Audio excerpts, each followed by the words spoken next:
Kama mnavyojua sasa hivi Tanzania imefanya maboresho makubwa sana kwenye mfumo wa elimu, kwa maana ya kwamba tunakwenda kutoa elimu ambayo inampa muhitimu ujuzi na uwezo wa kufanya kazi. Hata anapoajiriwa tayari anakuwa na uwezo mkubwa wa kufanya kazi. Unajua teknolojia inabadilika sana. Kwa hiyo tulichokishuhudia hapa leo ni ushirikiano kati ya Mo Dewji Foundation na Kerry Group, ambao ni shirika la kimataifa linalohusika na masuala ya vyakula na usindikaji wa vyakula. Wameamua kuingia makubaliano ya pamoja kusaidia vijana wa Kitanzania kupata ujuzi unaotakiwa katika viwanda. Tunafahamu wanapokuwa katika taasisi za elimu, katika vyuo wanapata ujuzi, lakini kwa kweli mazingira na teknolojia zilizopo katika viwanda zinabadilika haraka sana.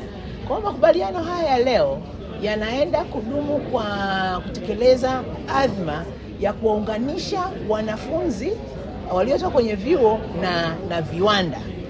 Kwa maana hiyo wanafunzi hawa watapata mafunzo katika ngazi za vyuo kidogo sana, lakini kwa muda mwingi watakuwepo katika viwanda ili waweze waweze kupolish ule ujuzi wao ambao wamepata walipokuwa chuoni.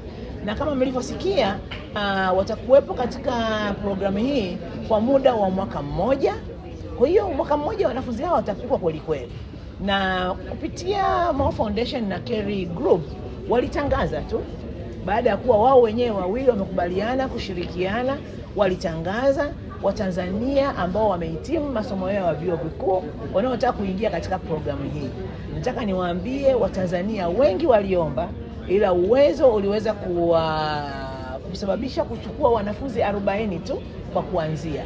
Lakini tumeshaongea na Mo Foundation, lakini pia na Kerry Group kwamba mpango huu utaendelea kwa muda mrefu, na wanajipanga kuongeza hata idadi ya wanafunzi ambao watanufaika na mpango huu, sio tu kwa ajili ya Tanzania lakini pia nchi nyingine za Afrika.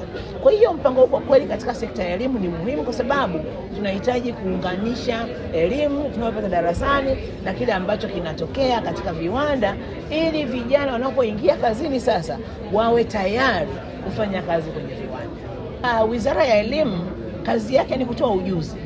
Kwa hiyo tunajua Tanzania kila anayepitia kwenye taasisi ya elimu anapata ujuzi.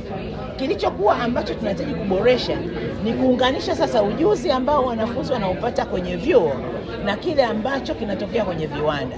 Hata wale ambao wanasoma katika vyuo ambavyo wengi tumezoea kuviita VETA, wao pia sasa hivi wana fursa mahususi ya kwenda na kujifunza kutoka kwenye viwanda, na hata wanapohitimu wanakuwa na ujuzi ambao viwanda unahitaji. Tumedhamiria, tunaboresha elimu yetu.